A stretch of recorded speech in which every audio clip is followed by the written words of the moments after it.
Bismillahirrahmanirrahim. Assalamualaikum warahmatullahi wabarakatuh. Alhamdulillahirabbil alamin wassalatu wassalamu ala sayyidina Muhammad wa ala alihi washabihi ajmain. Rabbi zidni ilma Allahumma anfa'ni bima 'allamtani wa 'allimni ma yanfa'uni warzuqni ilman yanfa'uni. Ikhwan akhwat yang dirahmati Allah Subhanahu wa taala, pendengar dan juga pemirsa Radio Silaturahim dan juga Rasil Visual untuk Islam yang satu. Senang sekali di kesempatan kali ini saya Angga Aminuddin dapat kembali menyapa Anda dimanapun Anda berada yang dapat mendengarkan siaran kami. Bagi Anda yang berada di daerah Batam dan sekitarnya melalui Radio Sela FM, di daerah Sukabumi melalui Radio Latansa FM di Semarang, melalui Radio Rasil Semarang. Bagi Anda pun yang ada di daerah Magelang melalui Radio Almas atau dimanapun Anda berada yang dapat mengakses kami melalui www.radiosilaturahim.com. Saat ini saya hadir dalam acara Bincang Inspiratif. Dan Bincang Inspiratif kali ini kita menghadirkan salah satu tokoh, Ustadz, dan juga dikenal sebagai motivator gitu ya, Ustadz Haikal Hasan. Assalamualaikum warahmatullahi wabarakatuh. Waalaikumsalam warahmatullahi wabarakatuh. Apa kabarnya Ustadz? Alhamdulillah pagi ini. Alhamdulillah. Sehat ya? Alhamdulillah. Jadi kalau kesibukannya itu lebih banyak ceramahnya, apa ngisi seminar, apa ngisi acara-acara motivasi nih Ustadz? Motivasi masih 70%. Masih 70%. Motivator masih 70%. Iya. Cuman kalau motivator kan nggak ada YouTube-nya, nggak ada Twitter-nya. Oh gitu. Kan biasanya kan in-house gitu Iya. kan, atau sekali-sekali publik. Jadi mungkin lebih dikenal sebagai ustadznya, tapi Iya. kegiatannya 70% atau 75-25 mungkin. 75-25 ya? 75 itu sebagai motivator, 25 sebagai menyalurkan hobi. Menyalurkan hobi. Yang berpahala. Jadi Yang 75 berpahala. nyari uang, 25 cari pahala. Cari pahala ya, dakwah kan gitu ya. Dakwah, Ustadz ya. alhamdulillah. Mungkin bagi Anda Ikhwan Akhwat yang pernah menyaksikan atau mendengarkan ceramah-ceramah beliau, memang beliau fokus di bahasan mengenai sejarah gitu ya. Dan di Bincang Inspiratif kali ini kami juga akan mengangkat topik mengenai meluruskan sejarah. Ya. Kenapa harus diluruskan? Berarti kan ada yang salah dari sejarah ini. Sejarah apa? Tadi sebelumnya saya sudah berbincang dengan beliau, jadi akan membahas sejarah dari mulai sebelum masa kenabian, maksudnya Nabi Muhammad SAW sampai ke masa kehilafahan dan juga masa Islam saat ini. Baik, jadi Ustadz sebelum saya ke topik tadi gitu ya, ingin lebih dekat dulu nih sama Ustadz gitu kan. Udah dekat ini. Udah deket ya? Deketan dikit ah. Deketan dikit. Jadi, mungkin pemirsa pengen tahu nih, Ustadz tuh asli dari mana Ustadz? Saya keluarga ya kebun kacang. Jakarta. Kebun ya. kacang 6. Kebun kacang 6. Asli. Asli Betawi berarti ini? Kayaknya begitu ya. Kayaknya begitu. Cuman kan ada nggak asli 100%. Apalagi dua-duanya, baik ayah dan ibu kan kakeknya kan semuanya Hadramut. Yo Iya, gitu-gitu, baik. Cuman orang tua aja yang di sini. Terus pengalaman pertama kali berdakwah menjadi seorang dai itu di usia berapa? Dari muda apakah emang SMP. udah aktif? SMP. Oh, dari remaja dong. Dari SMP, alhamdulillah Iya. saya sudah mulai ceramah dai cilik pada waktu itu. Tapi SMP saya kan tahun 80 berapa tuh? 75 tuh SD, 75 berarti 81. Nah, dari tahun 81 itulah udah mulai ceramah. Udah mulai ceramah ya? Tahun 84 bikin pengajian di rumah sampai sekarang. Sampai sekarang. Itu Alhamdulillah. SMP ke SMA kelas 1. Pengalaman paling berkesan selama terjun di dunia dakwah apa buat Ustadz? Ditanyain polisi. Oh, pernah juga? Dari zaman Laksus dulu. Oh, dari Sudah zaman umum, Laksus. almarhum. Apalagi dulu ya, zamannya Iya, masih... lah. Demo dulu waktu Ya. zaman SMA jilbab kan nggak boleh. Oh. Wah, kita turun ke jalan. Demo kepala sekolah, berantem sama guru ya karena membelain perempuan-perempuan yang nggak boleh pakai jilbab. Oh iya, iya. Dulu kan sekali pakai jilbab keluar. Iya. Ya, alhamdulillah. Dari zaman dulu kita udah begitu berjuang. Alhamdulillah. Zaman dulu, sekarang zaman now. Zaman now. Perbedaannya apa nih? Kalau sekarang dakwah Ustadz melihatnya kayaknya gimana Zaman gitu? now, kalau bagi orang yang ngikutin seperti saya, antum dan mungkin pemirsa, kalau dibandingin sama zaman dulu ya enak sekarang. Untuk sekarang. Enak sekarang. Dari sisi apa nih? Kan kita ngomong dakwah ya, bukan Iya, ekonomi, bukan yang dakwah. lain ya. Ya zaman sekarang. Karena sekarang semua bebas, semua ngomong gak ada masalah. Asal jangan nyinggung pribadi aja. Iya. Nah, ketika di undang-undang ITE diberlakukan, ketika ceramah mesti hati-hati, ya emang mesti hati-hati. Jangan nyela orang, apalagi nyela pimpinan, apalagi nyela presiden.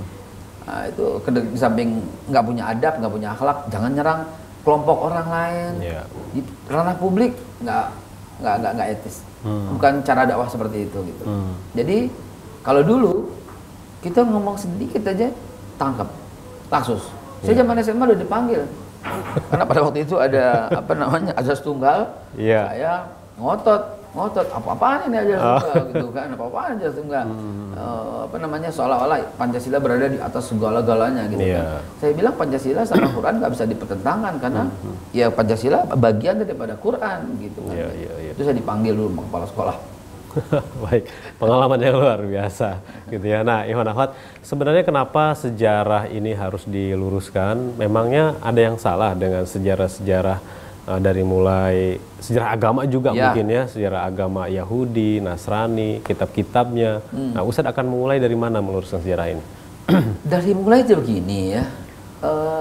Saya suka terganggu, masih kecil ya, masih kecil terganggu banget dengan kalimat begini. Zaman sebelum Islam, saya tuh mikir, zaman sebelum Islam, ya, pemirsa juga mungkin mikir kan, zaman sebelum Islam. Zaman sebelum Islam berarti apaan gitu? Zaman pra-Islam, loh kok pra-Islam? Sedangkan berarti Nabi Adam turun ke bumi nggak beragama. Padahal hadis Nabi menceritakan dalam hadis Tirmizi, Nabi Adam datang menjelang fajar dan sholat subuh. Jadi loh berarti ini apa gitu loh, siapa nih yang salah? Itu awal dari SD itu, SMP deh. Saya udah nggak terima dengan kata-kata itu. Terus yang saya bikin nggak terima lagi, dikatakan Islam menyempurnakan agama-agama sebelumnya. Loh, berarti Tuhan pelin-pelan dong. Saya pikir gitu dulu. Dulu Yahudi yang benar, sempurnakan, Nasrani yang benar. Sempurnakan Islam yang benar, sempurnakan terakhir ini. Saya bilang sih itu bisa-bisanya orang ya. Saya bilang kalau Allah sih dari dulu sempurna, saya bilang. Nggak ada deh yang namanya Tuhan dulu nggak sempurna, sekarang baru sempurna. Nggak ada. Dan saya masih itu mikir, seorang penceramah sejak saya SD kata-katanya terngiang di kuping saya. Allah yang bantu Ibrahim dulu adalah Allah yang sekarang. Saya bilang dari dulu dia pasti sempurna. Nah dari situ saya mulai cari dan alhamdulillah ayah saya almarhum memberikan buku pertama buat saya itu yang namanya sama saya, Haikal juga dari Mesir. Namanya bukunya Hayat Muhammad. Disitulah saya mulai mengoreksi guru sekolah saya. Iya. Dikoreksi gurunya. Saya koreksi. Salah bu, salah pak, salah bu, salah pak. Apa nih kamu nih? Salah bu, salah pak gitu. Tapi akhirnya mereka menghormati sampai akhirnya koreksi ke saya. Betul nggak Haikal? Sampai kayak gitu dari zaman SMP itu. Dan dari situ saya mulai, wah ini kayaknya ada sesuatu yang mesti dilurusin nih. Gitu.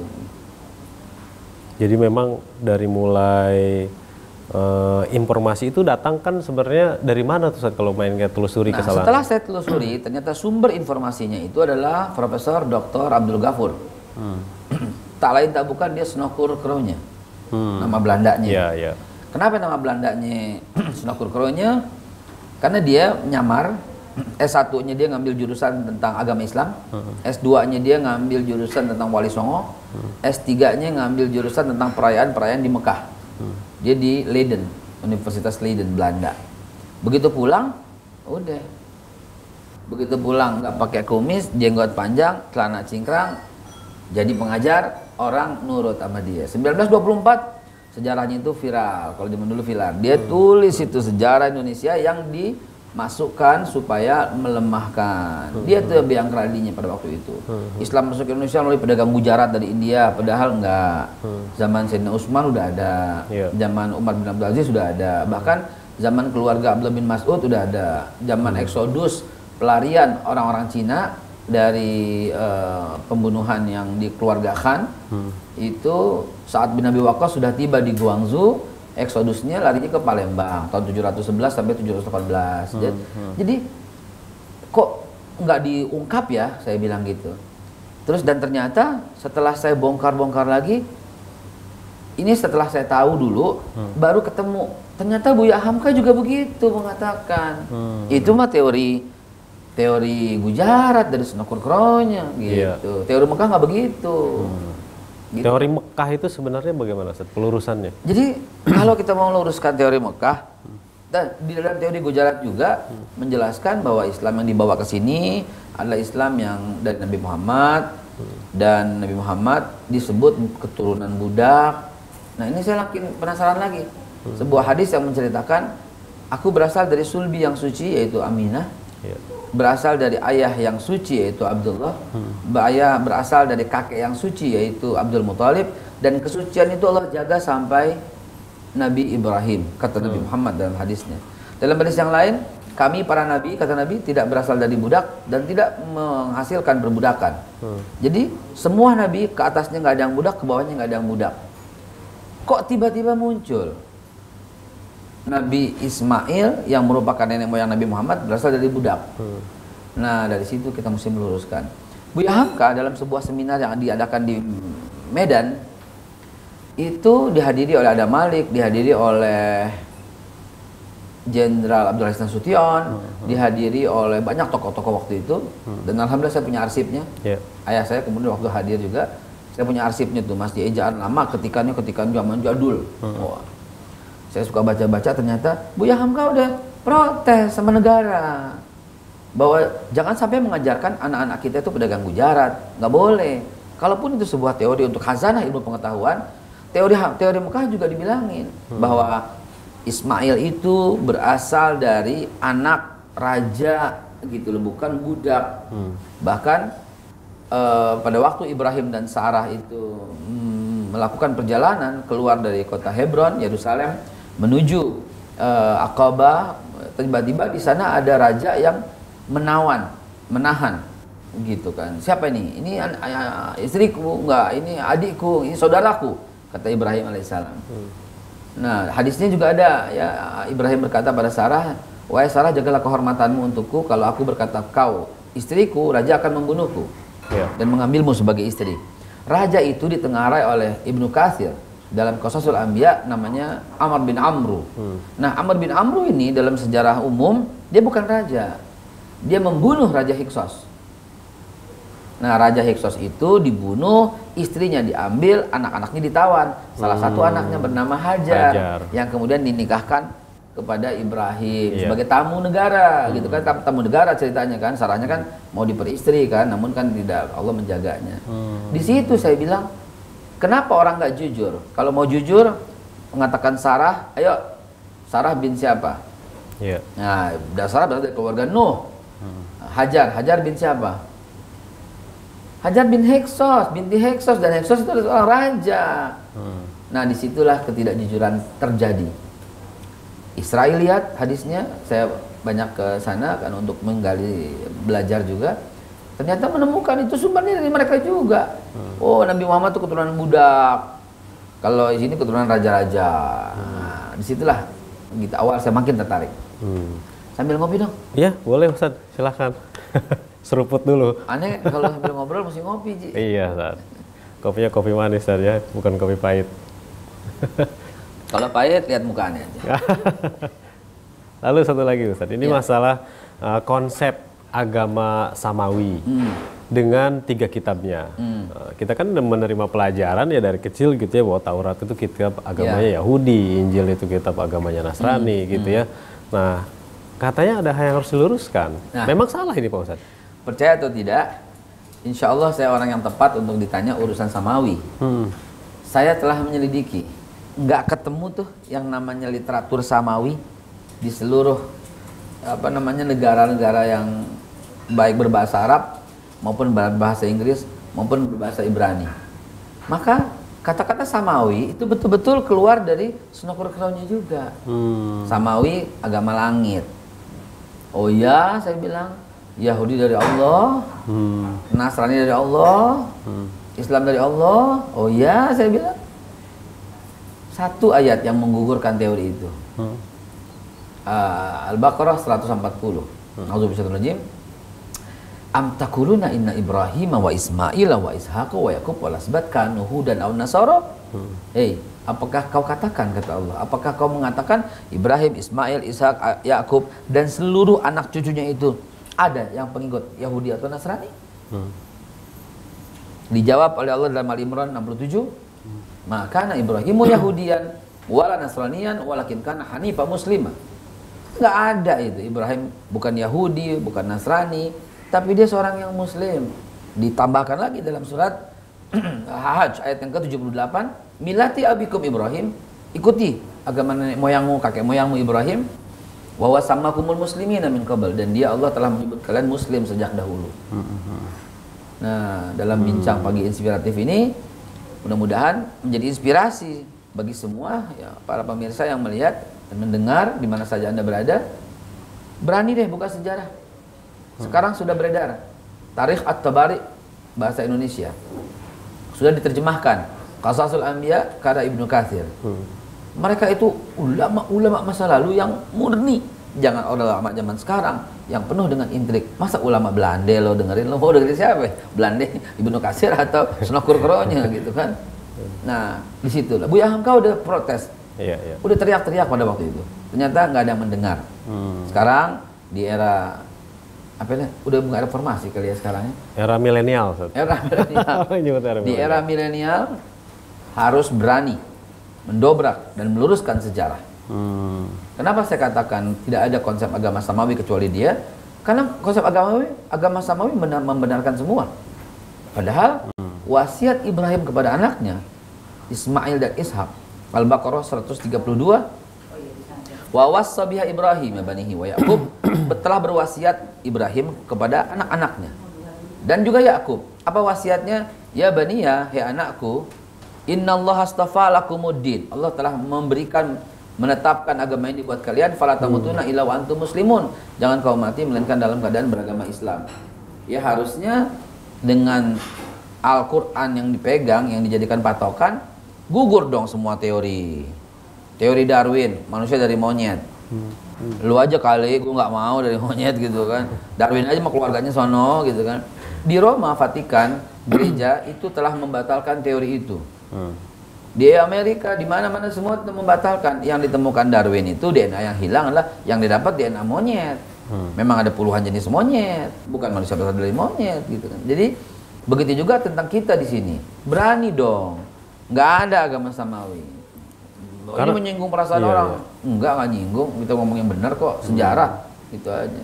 Terus kan ketika memahami rukun iman, kitab-kitab Allah, ya kita masih aja diajarkan begitu, Ustaz. Kitab-kitab Allah, kitab Taurat itu kitab agama ini, kitab Injil itu agamanya Nasrani gitu. Cakep.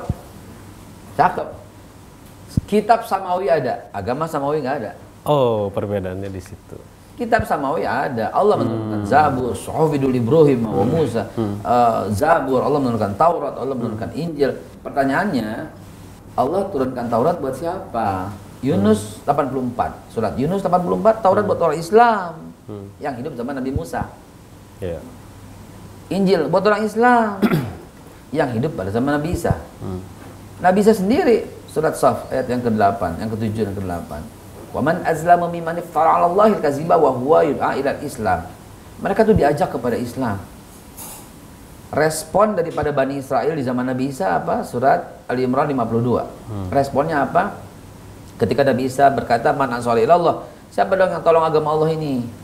Qalal hawariyun, kaum Hawari, kaum pengikut setia Isa berkata, "Nahnu ansarallah." Kami penolong agama Allah. Wa asyhad bi annana muslimun. Saksikan kami orang muslim. Jadi orang Nasrani dulu beragama Islam. Nah, pemirsa mungkin ditegaskan kalimat saya, digaris bawahi, orang Nasrani yang beragama Islam. Kok Nasrani beragama Islam? Iya dong. Nasrani kan Nasoro, penolong. Orang yang menolong Nabi Isa itu Nasrani.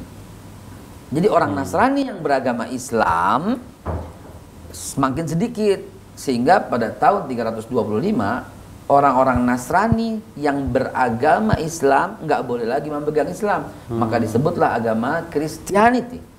Kristen, jadi sekarang pakai agama Nasrani. Begitu juga kalimatnya nggak beda. Orang Yahudi yang beragama Islam, kok bisa orang Yahudi beragama Islam? Loh iya, karena ini adalah nama suku, bukan nama orang. Anaknya 12, Nabi Yakub, Ruben, sukunya Rubeni. Simon, sukunya Simoni. Akher jadi gubernur Jawa Barat. Bukan Akheri. Bukan Akheri. Ya Akheri, betul. Ada Benyamini. Ada ada Ruben, Simon, Levi, Yahuda, Issakhar, Zebuluni, Gad, akhir dan Naftali, Yusufi, Benyamini, dan anak nomor 3 yang saya lengkap tadi itulah Yahuda. Sukunya menjadi Yahudi. Itu dia suku. Kok yang lain kemana? Yang lain dibunuh oleh siapa? Oleh Nebukadnezar. Yang sisa itu dia suku Benyamini yang tinggal di Gaza dan suku Yahudi yang kemudian eksodus masuk ke Mesir. Itu dia sejarahnya. Itu semua kitab-kitab cerita soal itu kok. Nah, Pak Ustadz, kita kan perlu ini sebenarnya menjaga tauhid ya, sedang meluruskan tauhid. Ketika bicara Yahudi, agama ini muncul sekarang kan sudah disebut agama. Ya, karena pemerintah mengakuinya sebagai agama, maka kita juga mengakui sebagai warga negara. Oke, lo sebagai agama yang diakui di Indonesia, dan kita saling menghormati, menjaga, melindungi. Bahkan Rasulullah kan tetangganya Yahudi. Umar bin Khattab, semua tetangganya juga banyak Yahudi, dan kita saling menjaga. Tapi kalau mengatakan mereka dari Allah, tauhid kita berantakan, berantakan. Nasrani juga kan, Nasrani sekarang jadi agama. Agama Nasrani. Konghucu jadi agama. Terus Buddha juga jadi agama, Hindu jadi agama. Selama diakui negara kita sebagai warga negara, kita akui. Nah, ini memahami kalimat Ghairil Maghdubi, orang-orang yang dilaknat gitu ya, yang dibendu oleh Allah gitu. Ketika Uzair oleh orang Yahudi dijadikan Tuhan. Isa oleh orang Nasrani ini dijadikan Tuhan. Nah, ini bukan meluruskan untuk kaum musliminnya, meluruskan untuk kaum Yahudi dan Nasrani ini bagaimana tuh, Ustaz? Nah, itu memang PR kita. PR kita diajarkan dialog yang dengan kepala dingin, yang santai. Oke, tutuplah Qur'annya, tutuplah Injilnya, Bible ya. Saya nggak bilang Injil, Bible. Tutuplah kalau punya Tauratnya, Perjanjian Lama. Coba deh kita duduk sama-sama, kita gali-gali sejarah yuk. Silahkan keluarkan buku sejarah dari manapun. Dan saya koleksi buku sejarah saya. Alhamdulillah udah menyentuh angka 120-an buku sejarah saya. Saya bongkar 120 buku sejarah segini. Ayo kita bongkar semua. Kita lihat. Kita gali dari semuanya. Who is Ibrahim? Saya bilang Ibrahim. Saudara kita yang Kristen bilang Abraham. Saudara kita yang Yahudi bilang Avram. Saudara kita yang Hindu, Buddha mengatakan Brahman, ada yang bilang Brahmana, orang yang sama dia juga. Sama, unsurnya kan cuma begitu. Orang Tanah Abang manggil Ibrahim Boim. Ya kan sama. Saya justru baru dengar kalau misalnya orang Hindu itu Brahma itu dari Abraham. Tapi orang Hindu nggak mengakui. Karena kan Sons of Abraham itu yang 3 itu kan ya. Nantinya jadi agama Islam, Nasrani dan Yahudi. Ya, Ibrahim disebut Abul Anbiya, bukan Abul Adian. Ibrahim disebut bapak para nabi, bukan bapak semua agama. Kenapa? Karena Allah mengatakan Ibrahim itu Muslim. Gitu. Maka Ibrahim Yahudian, nggak ada unsur Yahudi. Wala Nasranian, nggak ada juga Nasrani. Gitu. Jadi kembali ke pertanyaan antum tadi tentang Samawi.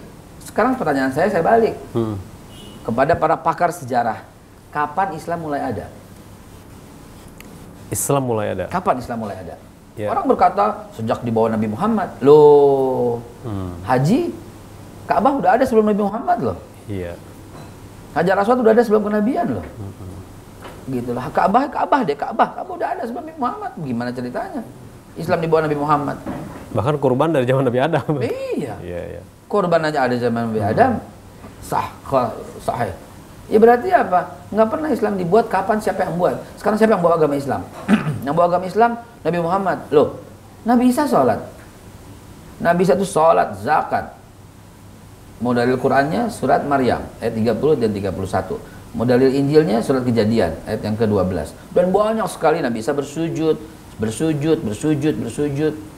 Saya pernah berdebat tuh sama saudara kita yang Kristen. Dibilang sholatnya tuh maksudnya bersujud itu dalam literaturnya itu dengkulnya kena tanah dan dia berdiri begini gitu loh, begini. Saya bilang yang namanya sujud itu pasti kepala ke bawah, kena tanah, itu namanya sujud. Kalau sujud nggak pakai tangan, nggak pakai kaki itu bukan sujud, break dance saya bilang gitu, kepala lu muter gitu kan. Jadi saya bilang dengan mereka, kapan Islam mulai ada? Nggak bisa jawab, pasti terpatahkan. Kalau Islam mulai ada sejak Nabi Muhammad, jujur nih, saya bilang main jujur-jujuran nih, datang aja ke Yerusalem, lihat gereja yang dibangun oleh tahun-tahun yang lama, tahun 326, 27 terus. Coba lihat, menghadap mana? Ada mihrabnya nggak? Kok ngadep kiblat? Jawab itu, gitu loh. Iya, iya. Kalau Islam dibawa oleh Nabi Muhammad pertama kali, kok ada la ilaha illallah? Gitu, padahal la ilaha illallah konsepnya Islam. Nah sekarang balik tanya sama saya, kalau Kristen saya bisa jawab. Kristen tahun 325 mulai ada konsensi di mana Yesus jadi Tuhan. Mana ada? Silakan bantah. Sebelumnya nggak ada yang berani mengatakan Yesus jadi Tuhan. Iya. Lalu kemudian yang Bible, di Bible tuh ada 4 perjanjian baru, Matius, Markus, Lukas, Yohanes. Yuk kita bongkar di 120 kitab. Kapan lahirnya Matius? Terus Markus kapan lahirnya? Yohanes kapan lahirnya? Lukas kapan? Yohanes? Semua kapan? Matius kan tahun 50-an. Matius, Markus tahun 70-an. Matius, Markus, Lukas tahun 90-an. Yohanes tahun 110-an. Nabi Isa wafat 33. Jadi kesimpulannya Matius, Markus, Lukas, Yohanes nggak pernah ketemu sama Nabi Isa. Nabi Isa tahun 33 udah diangkat oleh Allah. Kalau versi mereka disalib, oke, itu udah disalib, kalau nggak pernah ketemu. Jadi ya nggak nyambung aja.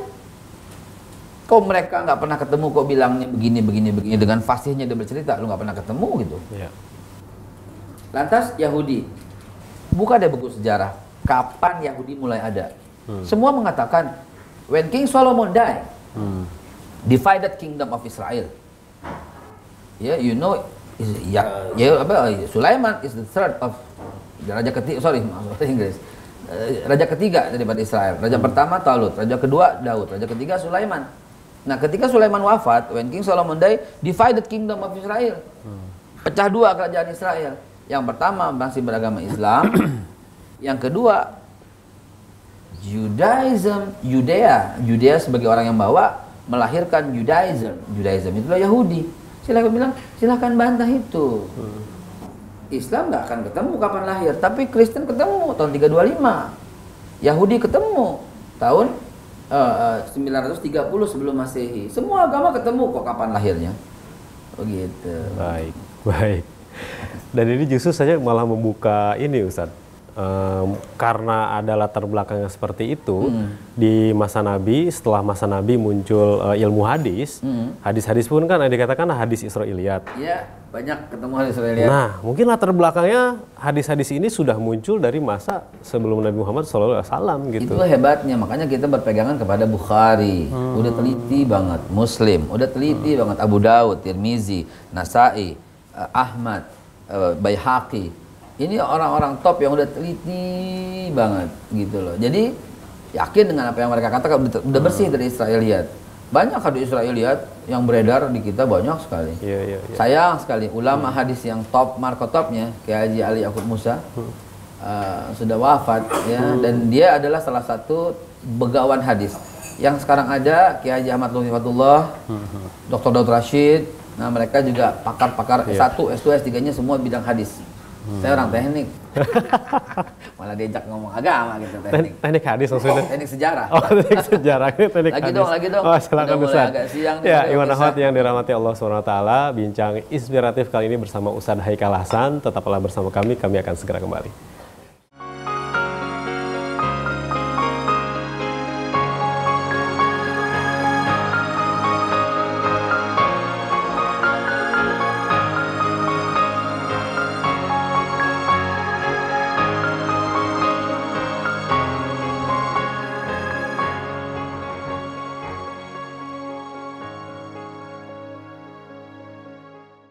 Radio Silaturahim dan Rasil Fisol untuk Islam yang satu, Ikhwan Ahwat yang dirahmati Allah SWT. Terima kasih masih bersama kami dalam acara bincang inspiratif bersama Ustaz Haikal Hasan. Kita memasuki sesi yang kedua. Tadi di sesi pertama Ustaz Haikal sudah menyampaikan beberapa hal penting. Kenapa sejarah ini harus diluruskan dari mulai sejarahnya para nabi sebelum masa Nabi Muhammad SAW. Juga tadi disinggung juga mengenai siapa itu Abdul Ghafur ya. Iya, Abdul Ghafur. Iya, ini kayaknya dia yang paling banyak memberikan virus sejarah kayak di negeri ini, Ustaz. Ya, seperti kita ketahui, Belanda memang sudah tidak menjajah Indonesia secara fisik, tapi sejarahnya masih kita pakai. Hukumnya masih kita pakai. KUHP kan banyak Belanda. Terus sejarah masih banyak Belanda. Total dong, kan banyak pakar hukum. Bersihkan Hukum kolonial bersihkan, ambil hukum asal dari karakter dan budaya Indonesia. Sejarah ambil dari karakter asli yang sesuai dong dengan Quran dan hadis. Kearifan lokal yang syariah gitu. Oh iya, Bisa, San? bisa. Bisa ya? Sekarang aja diskotik syariah ada. Diskotik syariah. Zikir ya? Zikir. Oh, zikir. La ilaha illallahnya zikir gitu. Iya. Kolam renang syariah, berenang pakai jilbab. Basah-basah ada semuanya ya. Tapi Sebenarnya kalau kolam semua. renang syariah sih asal jangan ada laki-laki perempuan aja bersambut. Iya, tapi perempuan juga nggak boleh lihat aurat perempuan gitu kan. Gitu ya. Jadi apa juga bisa kita masukin ke dalam syariah. Baik. Cuman di diskotik syariah keterlaluan ya. Iya. Kami rubah posisi karena sekarang pemainnya makin banyak, itu bukan hanya kita berdua. Sekarang sudah ada jamaah pengajiannya Ustadz Haikal Hasan gitu ya. Assalamualaikum Ibu. Jadi ini kita ganggu pengajiannya Ustadz ya. Kebetulan materinya sama. Materi sama. Hanya saja kalau di ibu-ibu ini saya berseri sebagaimana yang bisa dilihat di sini. Ya. Bisa dipegang sebentar. Nah, ini seri pengajian ibu-ibu. Dan seri juga di beberapa tempat. Ini 2 tahun nggak beres ini, nggak selesai. Ente juga kalau selesai ini dapat 8 SKS loh. Ya, kenapa? Karena dari awal saya cerita Islam di zaman Nabi Ibrahim sampai dengan lahirnya agama Yahudi, ya kan? Saya pegang. Nah, Islam di zaman Nabi Ibrahim ini kan membuat anak kita, oh, jadi Islam sudah ada zaman Nabi Ibrahim, iya, gitu kan? Sampai dengan lahirnya agama Yahudi, loh. Jadi Yahudi dilahirkan, iya. Bagian kedua, Islam di zaman Nabi Sulaiman.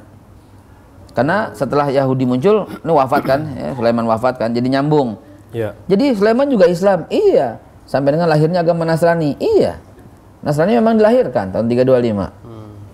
Zaman Islam di zaman kekosongan kenabian, sampai dimunculkan kembali. Tuh, kalimatnya beda. Nabi Muhammad bukan melahirkan agama Islam, memunculkan kembali agama Islam. Iya. Nah ini soal tauhid, brother. Nah, ini soal tauhid. Jadi apa namanya, kelurusan tauhid kita tercermin dari berimannya kita kepada semua nabi, berimannya kita kepada semua kitab, dan semuanya itu adalah berlandaskan Islam di situ. Jadi pengajian ibu-ibu juga lanjut berseri, dan pengajian wawancara ini trailernya. Oh, trailer. Oh, kalau ibu-ibu detailnya. Baik. Lalu kalau masuk ke masa kenabian di sini maksudnya masa Nabi Muhammad SAW. Ya, nah lebih cantik gitu, jangan bilang pra-Islam sama zaman Islam, jadi zaman pra-kerasulan, sebelum Nabi jadi Rasul gitu.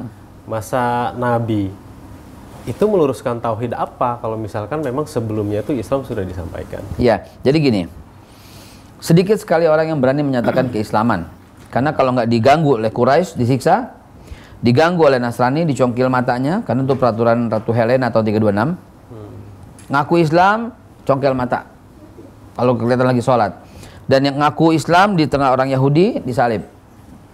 Jadi semakin nggak berani orang menyatakan dirinya dalam wah Islam, nggak berani. Bisa mati, konyol. Bisa disalib, bisa dicongkel matanya, dan bisa disiksa. Nah, di saat itulah dunia disebut kegelapan. Zaman jahiliyah, kebodohan.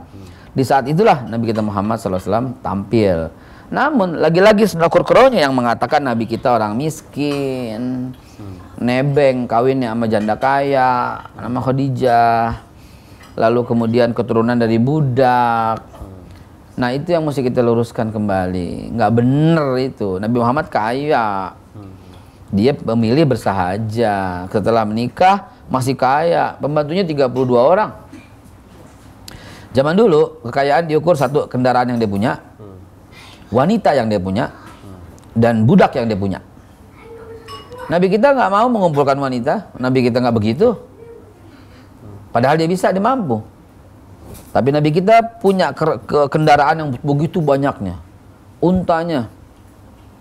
Dan Nabi kita punya pembantu yang banyak, yaitu 32 orang. Sampai masa kerasulan ya. Dan semuanya kan dibebaskan semua gitu kan. Nah ini yang mesti diluruskan. Nabi kita bukan anak muda miskin. Nabi kita kaya raya. Kalau istilah saya, Nabi Muhammad itu wholesaler. Wholesaler yang berjalan. Kenapa? Karena dia sekali jalan barangnya Khadijah dibawa, barangnya Abu Thalib dibawa, barangnya Abu Sufyan dibawa, barangnya banyak semua dibawa. Jadi beliau bukan karyawan Khadijah, beliau mitra dagang. Justru Khadijah nitip barang sama Nabi, tolong jualin ya gitu loh. Justru Abu Thalib nitip barang sama Nabi, tolong jualin ya gitu. Abu Jahal tolong jualin ya, Abu Lahab tolong jualin ya. Kenapa? Karena dia Al-Amin, dia jagoan dagang. Itu. Jadi Nabi Muhammad mitra dagang daripada Khadijah. Kekayaannya ya kekayaan wholesaler sama supplier. Iya. Iya, wholesaler sekali bawa 200 ekor unta. Iya. 200 ekor unta sekali bawa. Kiri kanan semua penuh barang. Berani ngelewatin padang pasir. Ini yang mesti diceritain sama anak-anak supaya anak-anak tuh merasa, wih, Nabi Muhammad gagah ya. 200 ekor unta bawa sendiri ya. Nggak takut ya. Tambahin fiksi-fiksi. Ada penyamun, waduh melawan Nabi. Nabi dakwah dengan akhlak. Akhirnya penyamunnya itu tobat. Banyak yang bisa digali, dibumbui dengan kisah-kisah kekinian.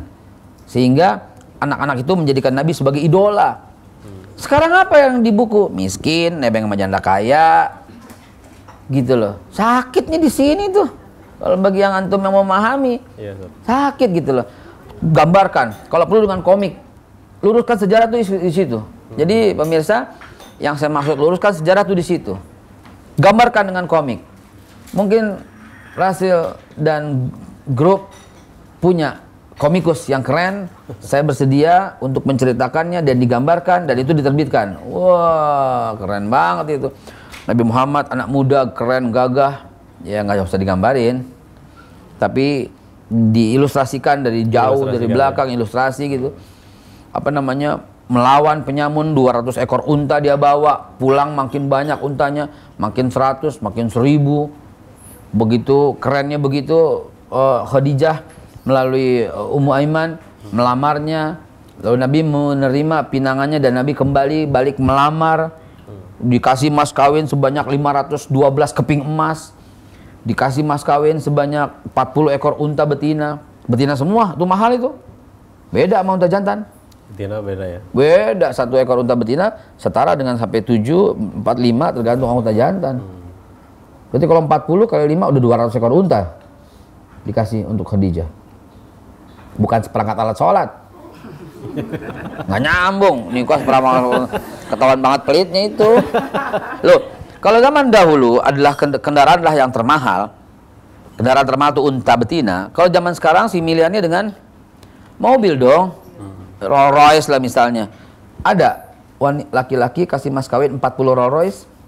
Sekarang nggak ada. Nggak bakal, pangeran aja nggak begitu. Jadi rekor Nabi kita yang paling menghormati, memuliakan wanita.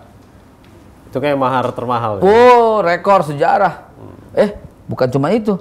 Ketika ibu susunya datang, Ibu Halimah yang berasal dari Sa'diyah, suku Sa'diyah, Halimatu Sa'diyah disebutnya, datang lagi, dikasih lagi 70 ekor unta betina untuk Halimah.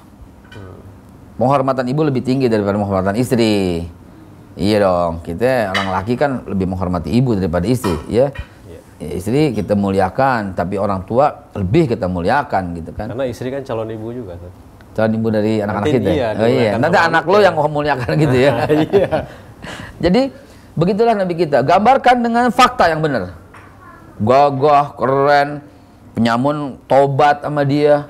Dan Nabi Muhammad kan dalam sejarah nggak pernah membunuh, nggak pernah berkelahi. Orang takluk sama dia dengan akhlaknya. Ini mesti kita sampaikan ke dunia. Amerika punya bom mengguncang dunia, silahkan. Jepang punya teknologi mengguncang dunia, silahkan. Orang Indonesia, yaitu yang paling pas dalam mencontoh akhlak Nabi, guncang dunia dengan akhlakul karimah. Keren banget itu.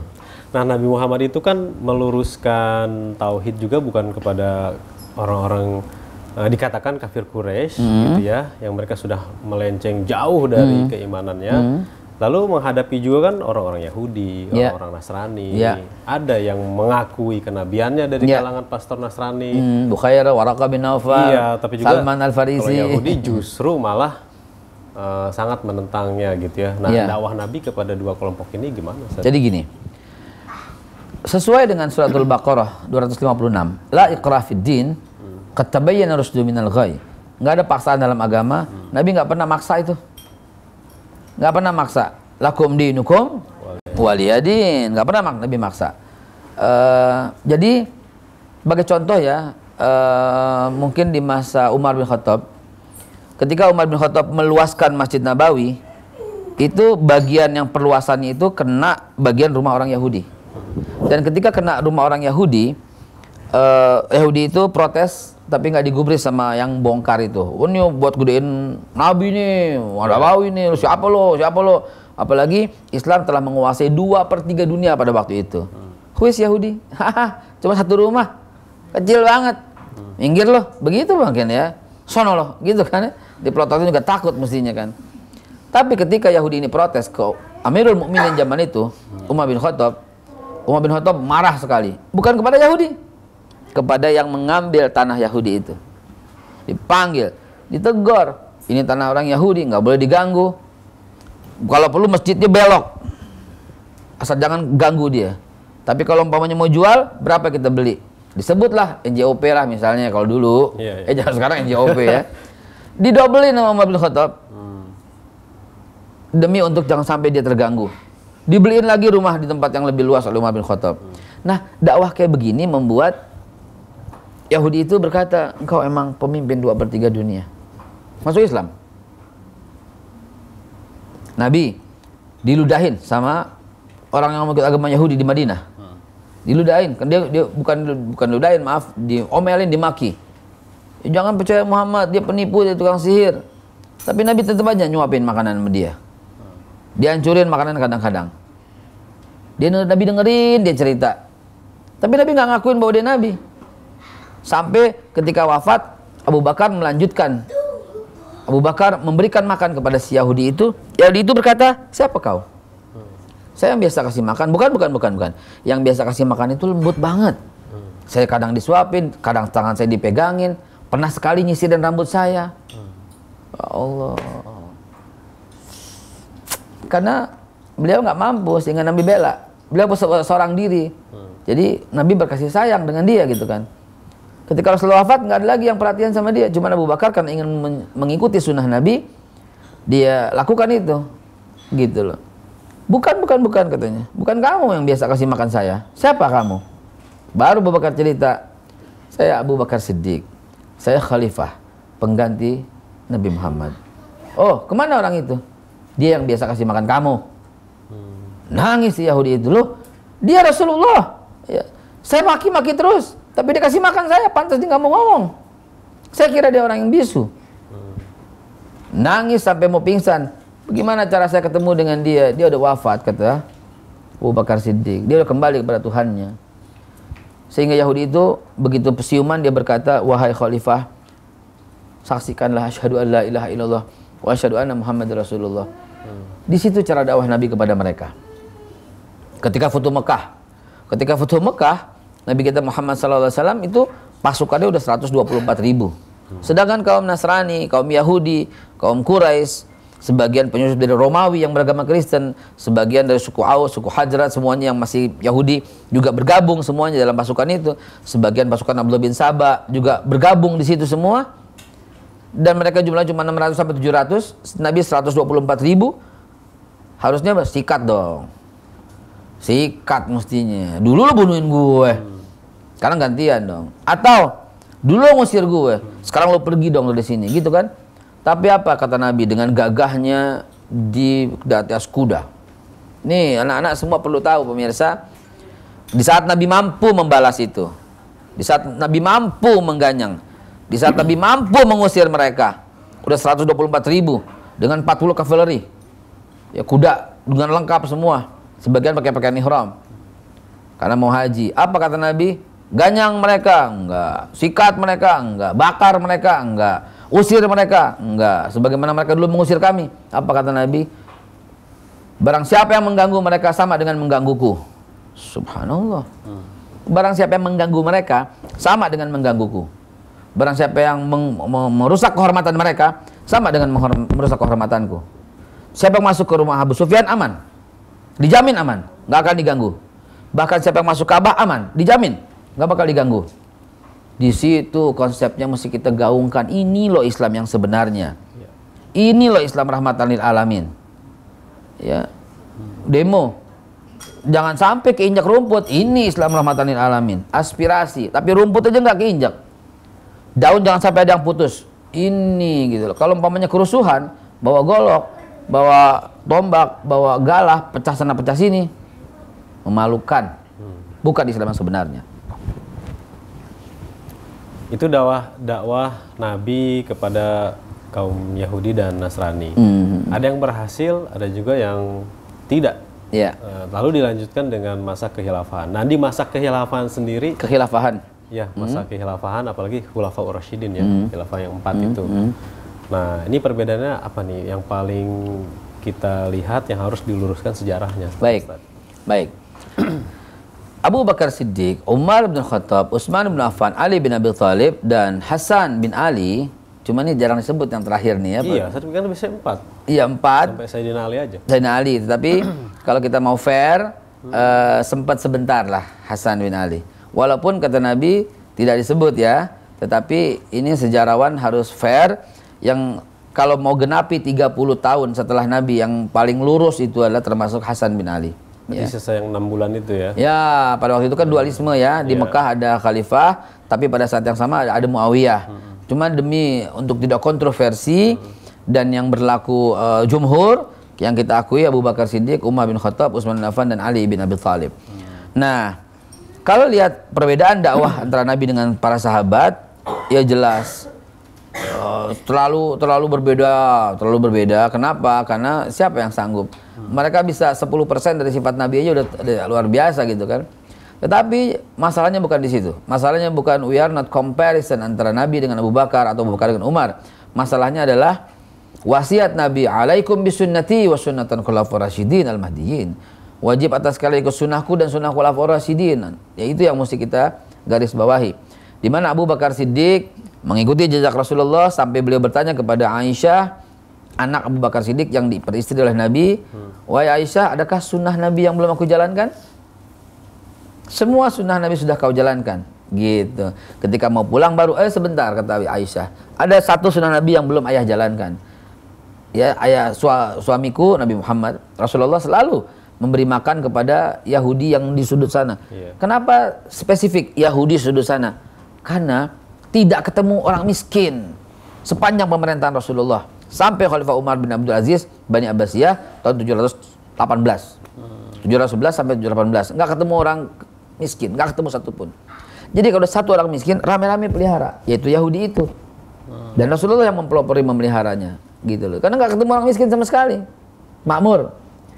Masa Abu Bakar juga demikian, Umar juga demikian, Utsman juga demikian. Dulu sirkulasi zakatnya gimana? Nah, sekarang pemerintah mau pungut 2,5% ya dari pegawai negeri ya. Nggak ada masalah. Ayatnya pun khuz min amwalihim, ambillah dari harta mereka. Tapi di zaman Rasulullah, ya, untuk pemirsa dan ibu-ibu sekalian ketahui bahwa dalam menerapkan satu hukum, Islam selalu pelan-pelan, berjenjang. Semasa di Mekah nggak ada tuh zakat itu harus sekian, nggak ada. Adanya himbauan. Hukumnya bersifat informatif, anjuran. Ya, contohnya gimana? Aqimis shalah wa atuz zakah. Aqimis shalah wa atuz zakah. Aqimis shalah wa atuz zakah. Keluarkan salat, dirikan salat, keluarkan zakat. Dirikan salat, keluarkan zakat. Itu aja. Selama berapa tahun? 13 tahun. 13 tahun. Pindah ke Madinah, 2 tahun kenabian, barulah ambillah harta mereka. Untuk apa? Untuk ketentraman. Masih bersifatnya sendiri. Ya, khuz bin amwalihim, ya, untuk apa? Litutahhiruhum wa tuzakkihim. Mensucikan mereka dan membersihkan harta mereka. Masih sendiri. Masih sendiri. Selama tahun kedua setelah pindah ke Madinah, setelah hijrah. Sampai tahun ke-9 baru turun surat 9 ayat 60. Bahwa innamas shadaqatul fuqara wal masakin, baru. Dan itulah zakat menjadi fiskal yang sangat menentukan. Zakat yang fiskal yang sangat menentukan. Dan baru masuk rukun Islam, kadarnya sekian, 2,5%, saya punya 96 gram kadarnya keluar, haulnya ada 1 tahun, baru detail sekali. Dan itu terjadi setelah umat Islam kuat semuanya. Sebelumnya sih enggak. Islam enggak mengambil secara serampangan. Jadi pelan dengan pasti semuanya diatur dengan Islam. Contohnya lagi, pada waktu itu sistemnya yang tadi antum tanya, ada dua sistem, sentralisasi dan desentralisasi. Sentralisasi ada di Mekah. Nabi Muhammad menunjuk Umar bin Khattab sebagai amil. Ya, dan di luar kota itu posnya di Yaman. Nabi Muhammad mengutus Mu'az bin Jabal sebagai amil zakat di sana, dengan gantian dengan Ubadah bin Samit gantian. Nah, ini di sistemnya desentralisasi. Jadi dihimpun. Kalau pemerintah sekarang, masuk ke sedikit ya, sejarah kita gabungan sama kekinian. Kalau pemerintah mau ambil zakat dari masyarakat, terutama dari pegawai negeri, PNS, sah-sah saja. Bahkan lebih sesuai dengan kehukum Islam. Tetapi kita kadung nggak percaya sama pemerintah. Dan kita bilang, kalau zakat gue diambil semua, gue nggak bisa kasih saudara, begitu nggak ibu? Nggak bisa kasih keponakan, begitu nggak ibu? Nggak bisa kasih tetangga, gitu kan? Bagaimana solusinya?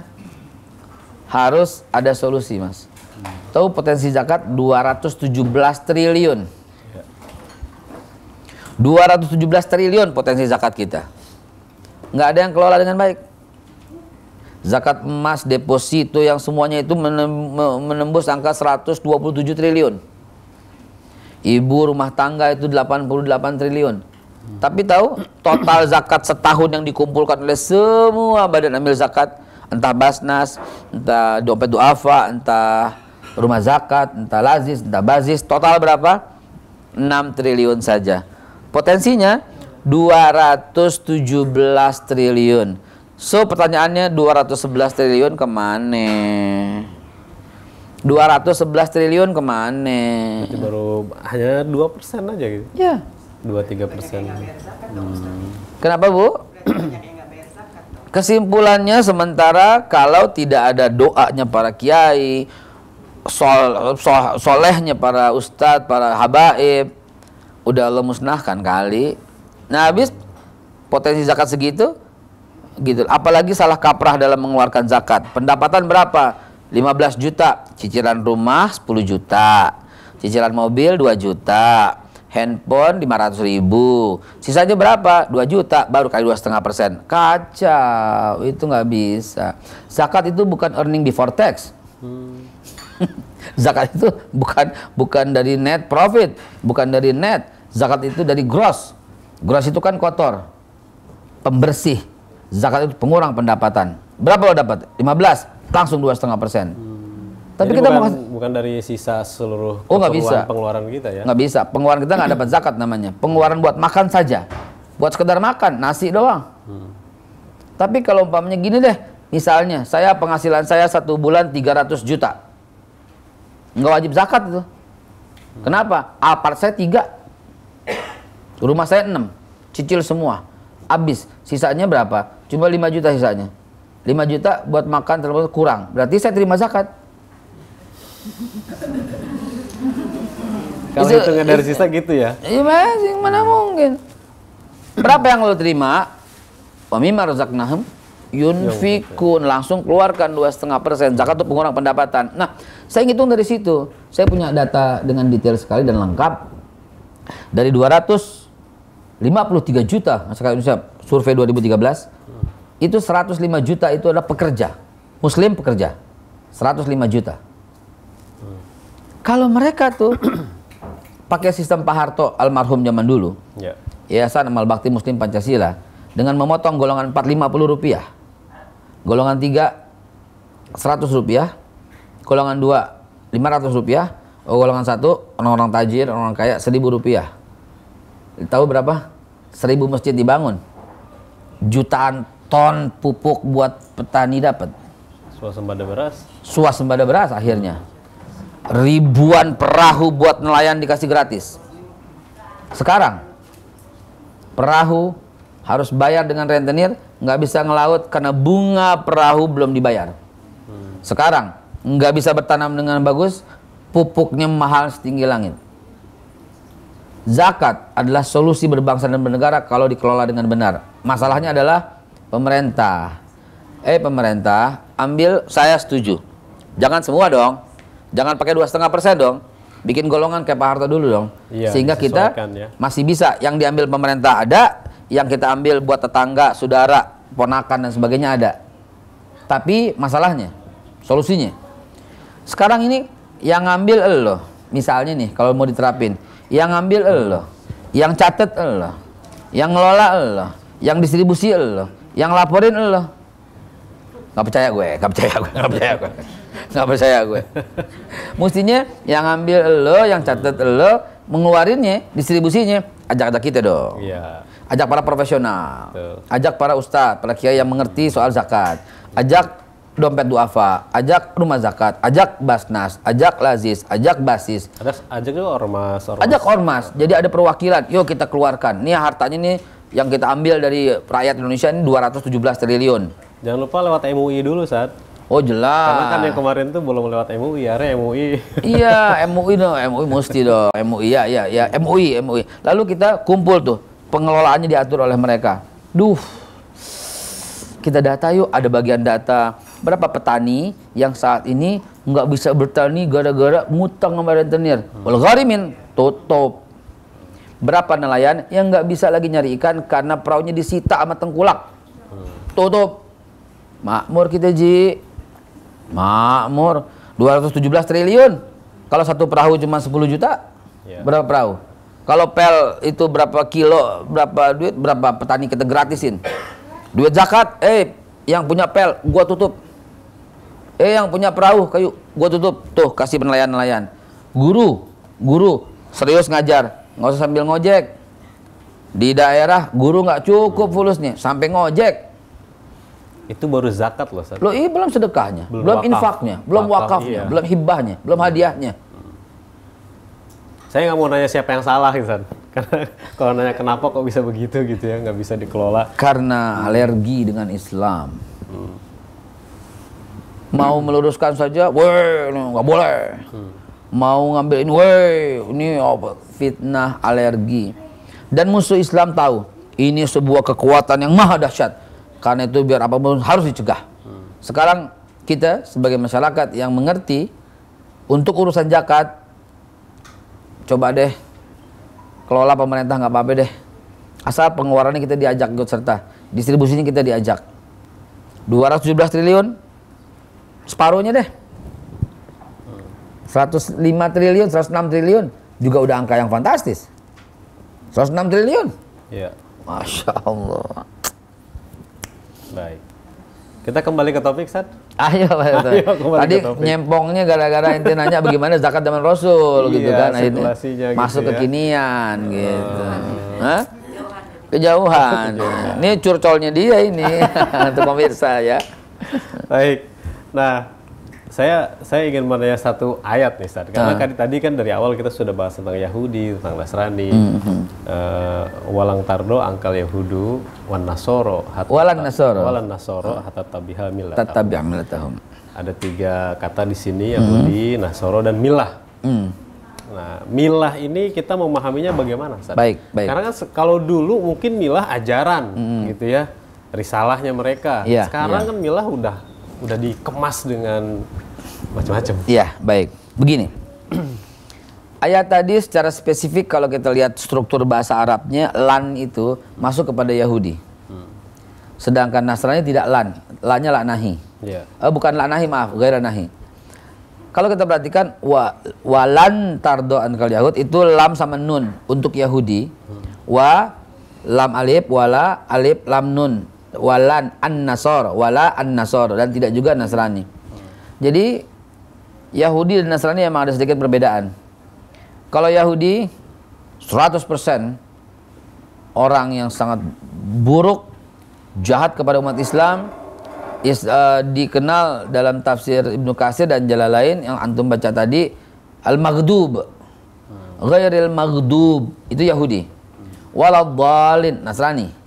Al-maghdub itu dia yang tahu tapi dia nggak mau. Ya, jauhilah aku dari bukan orang jalan yang kau murkai. Al-maghdub dimurkai. dan bukan pula yang tersesat. Nasrani tersesat, kesian, diarahkan, gitu loh, diajak ngobrol, diajak diskusi. Kalau nggak mau, nggak apa-apa. Itulah lakum dinukum waliyadin. Tapi Yahudi kita putus arang, putus asa dengan Yahudi. Sedangkan Nasrani banyak saudara-saudara kita Nasrani, tapi dia berakhlak baik, bertetangga baik, bahkan berkontribusi. Ada Yahudi nggak ada kontribusi. Lantas pertanyaannya tadi apa namanya soal milah. Baik mereka Yahudi maupun Nasrani nggak suka sama kita, kata Allah. Allah kasih informasi nih. Iya. Sampai kita mengikuti milah mereka. Milah mereka ajaran bisa. Milah mereka pengetahuan bisa. Budaya bisa. Cara berpakaian bisa. Gitu loh. Saya punya teman dan banyak, bahkan apalagi kalau soal kembali ke pertanyaan awal motivator gitu ya. Klien saya itu 80% itu Nasrani. 80%, 20% saja yang Muslim. Entah kenapa saya juga nggak tahu. Kenapa pasarnya di situ, Ustaz? I don't know gitu. Saya juga nggak tahu gitu kan ya. Karena saya besar di sales sih. Saya salesman. Ya, sehingga banyak diperlukan pengalaman saya dalam memberikan motivasi kepada sales ya, pada dan apa namanya produktivitas. Pengalaman saya selama 25 tahun di sana. Jadi kalau saya perhatikan mereka tuh senang, nggak ada masalah. Tapi ketika mereka punya satu ajaran, satu pakaian, satu budaya, satu milah, semuanya kita kemas, kita tuh diminta ikut. Kalau enggak kita nggak disukai. Contohnya mau bulan Desember, kita diminta apa? Akhir tahun. Akhir tahun kita diminta sama-sama dong ucapin selamat Natal dong, pakai topi Santa dong. Kalau nggak ngucapin, nggak toleran. Intoleran, anti kebinekaan. Begitu. Itu senjatanya. Padahal, wah kita juga kok. Kita kalau selamat Idul Fitri ngucapin kok. Kenapa kalian nggak ngucapin? Nah itu tentu yang kita dipaksa untuk mengikuti milah. Kalau nggak gitu mereka nggak akan suka. Kalau kita bilang, maaf contohin, iya, selamat Natal ya. Nah gitu dong, gitu loh. Lama-lama dalam pesta ada babi. Ya toleransi dong, nggak apa-apa cicipin sedikit, yang penting nggak banyak, yang penting nggak menikmati. Banyak yang begitu, gitu loh. Ini bukan toleransi lagi namanya. Gitu. Toleransi itu dengan sikap sadar, tidak mengganggu, tidak melarang, dan tidak ikut-ikutan, gitu loh. Itu toleransi yang benar, gitu. Saya baca salah satu teori gitu, kalau umat Islam dipaksa gitu untuk ikut ajaran Yahudi, Nasrani gitu ya, dengan perang, dengan apa, justru akidahnya itu makin kuat, imannya makin kuat, nggak bisa dipaksa seperti itu. Jadi ada teori seperti memasukkan katak ke panci gitu ya, airnya kan masih dingin, lalu nanti taruh di atas kompor, dipanasin pelan-pelan gitu ya. Si katak itu berenang, lama-lama kan airnya panas, anget, tinggal ditutup pancinya, mendidih deh. Nah umat Islam pun begitu, kita siapin pancinya, pakai air dingin dulu, kita masukin gitu ya, lama-lama ikut nih ajaran milahnya. Mau waspadanya gimana tuh Ustaz? Karena udah halus banget ajakannya tuh. Saya komentari dulu yang itu, betul sekali, tepat sekali. Dan saya lihat dari sisi sejarah, sebagai seorang sejarawan, di Bosnia Herzegovina dulu kondisinya begitu, Mas. Tenang, sama, saling tetangga sama tetangga, Nasrani, Yahudi, Islam, akur gitu loh. Kemari, iya, nggak apa-apa kok. Iya, yuk pesta rame-rame, nggak apa-apa kok. Saya punya teman orang Bosnia, seumuran, dan dia bercerita begitu. Dulu tuh kami tuh harmonis. Dulu kami harmonis, sampai akhirnya kami angkat salah seorang di antara mereka jadi pemimpin. Sampai masuk Slobodan Milosevic. Gitu. Akhirnya apaan? Setelah kita lalai, dibantai. Persis. Teori katak tadi. Begitu juga negara-negara yang lain. Dulu, Yahudi itu diizinkan masuk ke Palestina gara-gara apa? Gara-gara sama teori katak tadi. Yang dalam dipanasin dikit-dikit. Kita kan bersaudara. Kita ini bersaudara. Kita ini sesama anak bangsa. Kita ini sama anak Adam. Tinggal 1 orang, tinggal 2 orang. Saya bawa saudara, tinggal 10 orang. Saya bawa keluarga, tinggal 20 orang. Bikin 2 rumah, bikin 5 rumah, bikin 10 rumah, bikin 100 rumah. Kita bersaudara. Oh silahkan, kata orang Palestina. Nggak apa-apa gitu loh. Orangnya baik, jujur, baik, ikhlas. Silahkan, silahkan jujur. Setelah kuat apa yang terjadi? Selesai, Palestina. Iya. Bosnia, Tibet. Bukan Islam tapi begitulah model-modelnya seperti itu. Kami bantu ya, yuk sama-sama ya. Setelah itu, setelah kuat, lawan. Begitulah kurang lebih di beberapa negara yang terjadi. Berarti buat kita yang perlu dikuatkan apa nih, Ustaz? Kan jaga hubungan tetap, gitu ya. Hubungan kemanusiaan, hubungan kebinekaan kan tetap nih.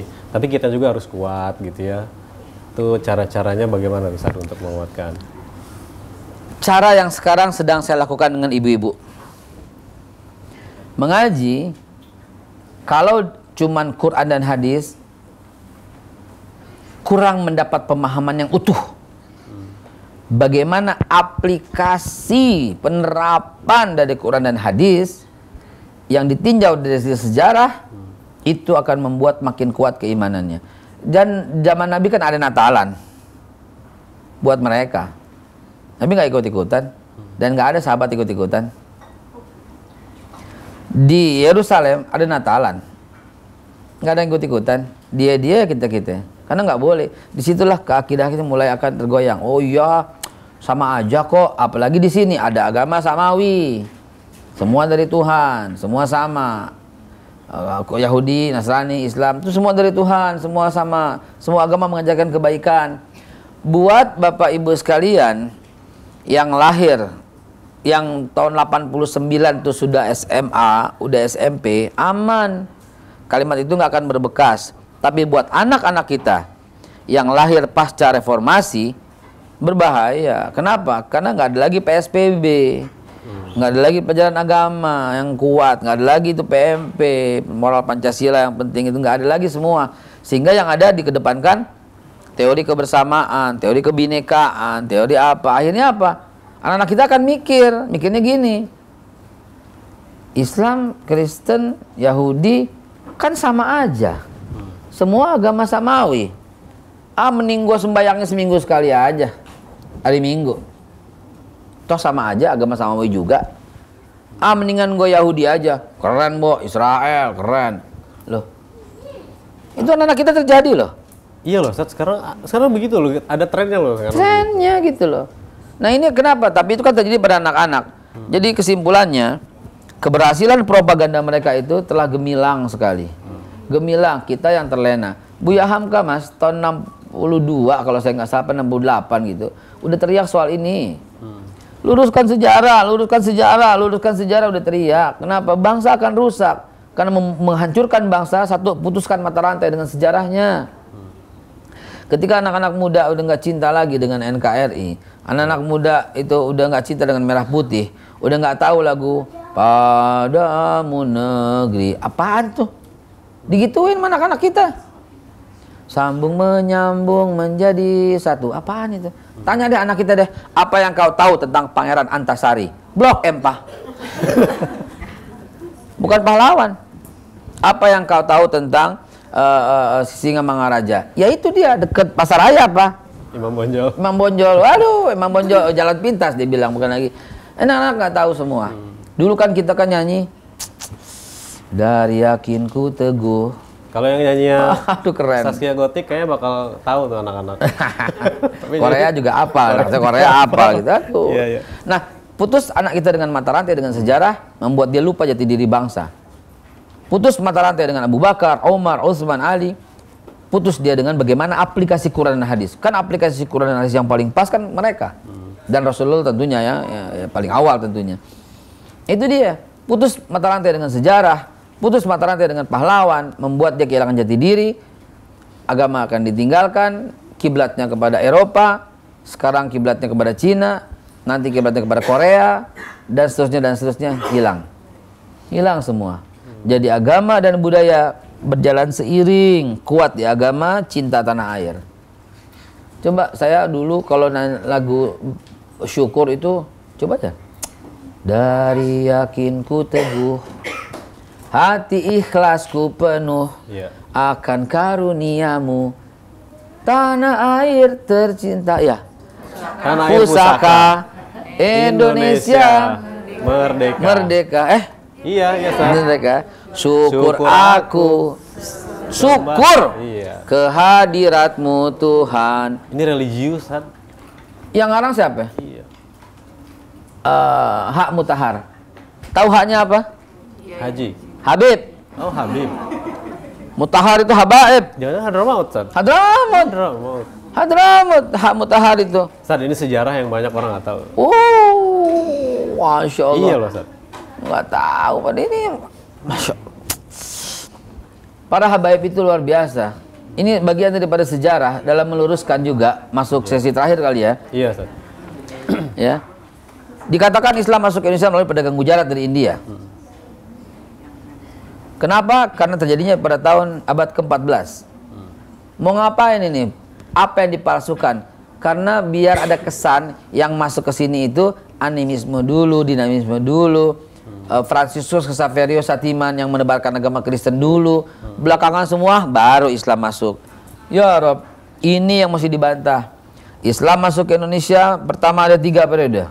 4 bahkan. Pertama, periode tahun 625. 625 ini adalah keluarga daripada Ibn Mas'ud, keluarga ya, bukan beliau, yang tiba di Aceh. Buktinya pemakaman Barus. Buktinya Sibolga. Itu ada di sana. Periode kedua 646. 646 ini zaman pemerintahan Khalifah Utsman bin Affan.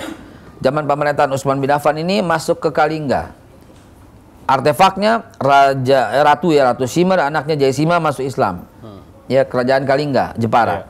Periode ketiga Khalifah Umar bin Abdul Aziz 711 masuk melalui Islamnya Raja Sriwijaya Sri Indra Farman Jambi pada waktu itu. Siapa mereka? Hadrami, habaib. Baru keempat pedagang Gujarat dari India, Maulana Malik Ibrahim Sunan Gresik. Siapa dia? Ayahnya siapa? Maulana Akbar. Ayahnya siapa? Ahmad Khan. Ayahnya siapa? Terus sampai Ali Zainal Abidin. Ayahnya siapa? Hussein bin Ali. Ibunya siapa? Fatimah dan Ali. Datuknya siapa? Nabi Muhammad SAW. Bahkan Sunan Gresik pun habaib. Masa kau berarti sejarah Islam Nusantara jika ditelusuri Wali Songo itu habaib ya? Semua. Silahkan sebut siapa. Saya bisa tahu dengan detail menyebutkan. Kalau salah-salah ya tinggal paling 1-2. Pasti sampai ke Hussein bin Ali bin Abi Thalib sampai ke Rasulullah SAW melalui jalur Fatimah. Bahkan Indonesia merdeka, sedikit nih jamaah ibu-ibu sekalian biar ketahui semua. Ya.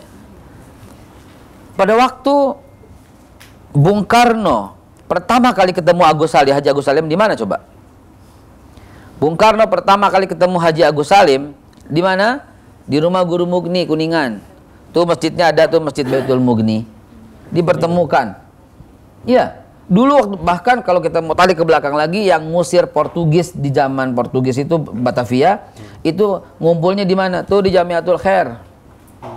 Jamiatul belum ada, tapi tempat musolah, tempat sholat di yang sekarang jadi Jamiatul Khair ada. Ngumpulnya di bilik bambu yang dijadiin musolah. Tuh Masjid Al-Ma'mur, Tanah Abang. Yeah. Sedikit ini yang ketahui. Dan Bung Karno pada waktu itu ketemu Agus Salim merancang kemerdekaan, kedengaran nama Belanda, ditangkap, dipenjara di Sukamiskin. Dan apa yang terjadi setelah penjara Sukamiskin? Bung Karno kemudian keluar tahun 31, tanggal 31 bulan 12. Keluarnya kemana? Ke Madura nggak dikasih, ke Jawa Timur nggak boleh, ke Kediri kampungnya nggak boleh, sama Belanda nggak boleh. Muhammad Husni Tamrin itu habaib. Muhammad Husni Tamrin lah yang kemudian waktu itu jabatannya Foxtrot. Itu bukan RT, bukan RW, bukan lurah itu ketua MPR DPR zaman Belanda. Nah, tahu nggak pada waktu itu Muhammad Husni Tamrin melobi dan akhirnya Muhammad Husni Tamrin mengajak Bung Karno pada waktu itu. Kemana diselamatkan Bung Karno? Ke rumah Habib Ali bin Abdurrahman Al-Habsyi di Kuitang. Bung Karno tinggal di sana selama 4 bulan. Ini sejarah mesti mencatat ini loh. Bung Karno tinggal di rumah Habib Ali bin Abdurrahman Al-Habsyi selama 4 bulan.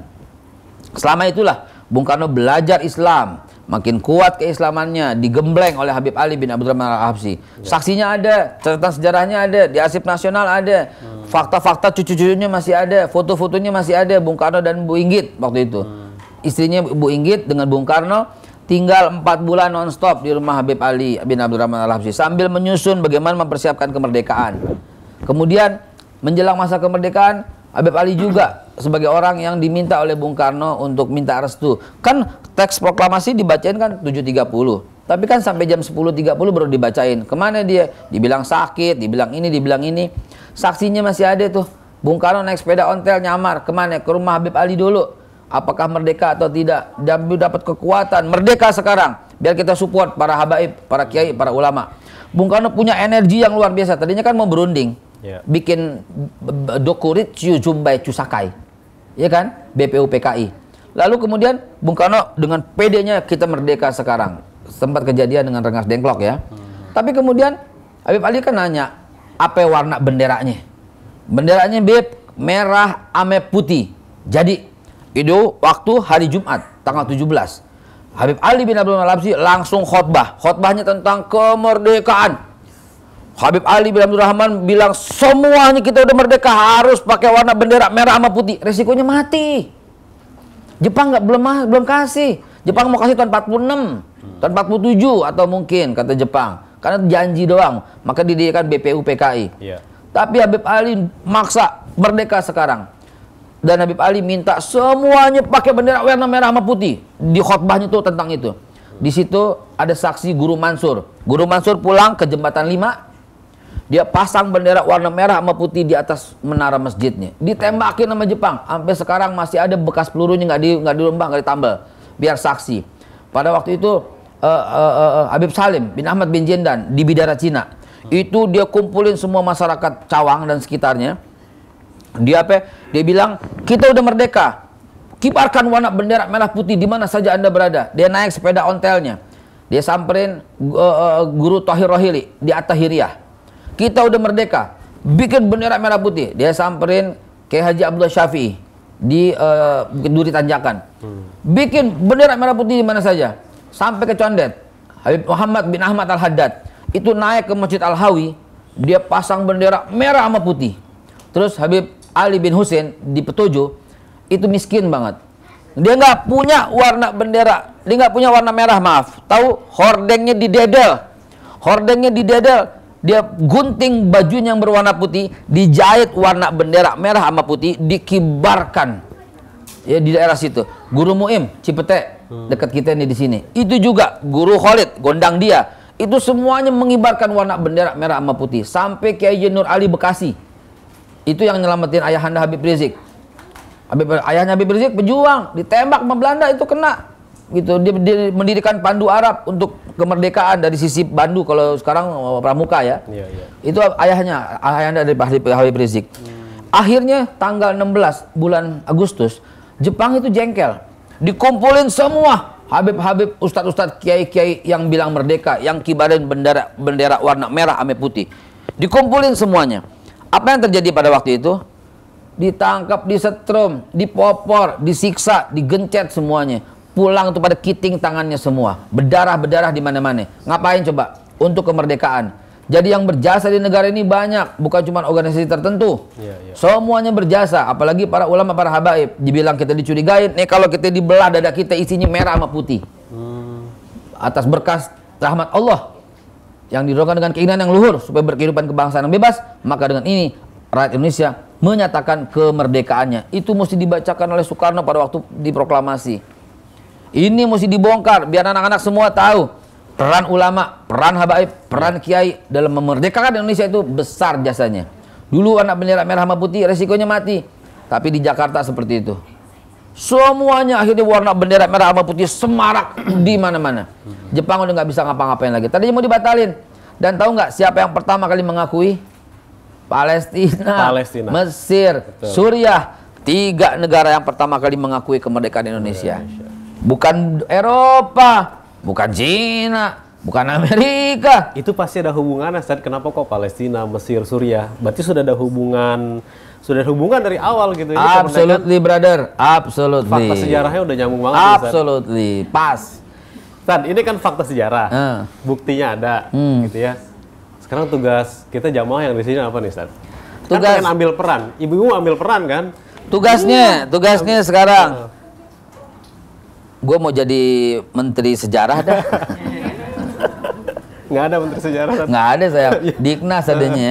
Nggak, saya udah usulkan pada waktu itu zaman dulu. Saya udah bikin makalah juga untuk meluruskan. Cuman kurang kuat. Kenapa? Kekuatan liberal begitu dahsyatnya. Kalau karena sejarah diluruskan, mereka nggak punya peran. Kalau diluruskan, Masya Allah, peran ulama itu luar biasa. Dan itu mengganggu eksistensi daripada orang-orang yang ingin mengambil alih negara ini. Bagaimana meluruskannya? Sejarah harus DPR.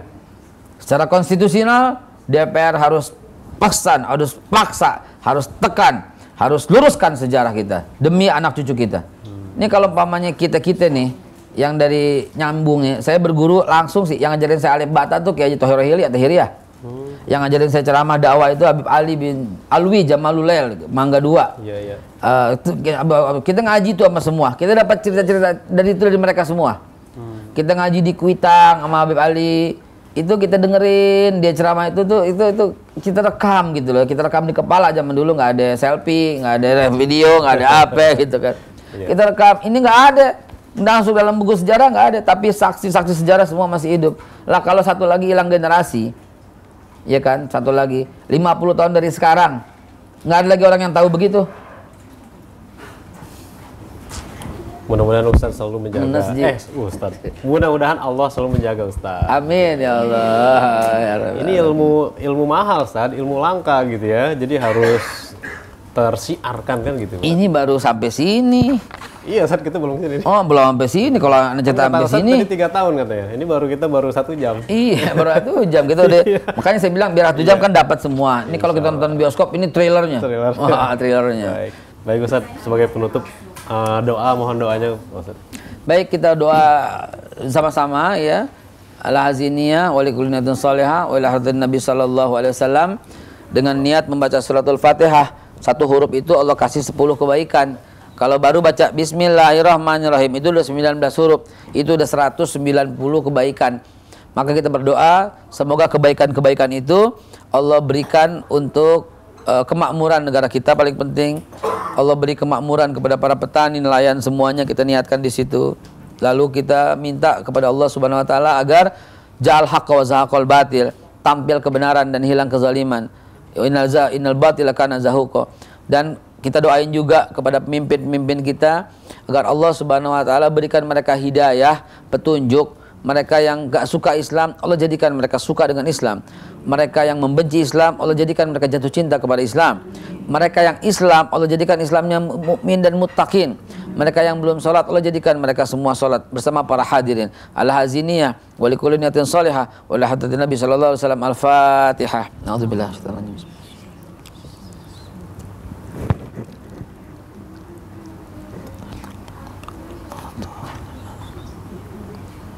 Allahumma bihaqqil Fatihah, bi karamatil Fatihah, bi sirril Fatihah, wa bil mu'jizatil Fatihah. Ya Rabb, iftah lana abwabal khair, waj'alna min ahlil khair, waj'alna fi biladi Indonesia baldatun thayyibatun wa rabbun ghafur.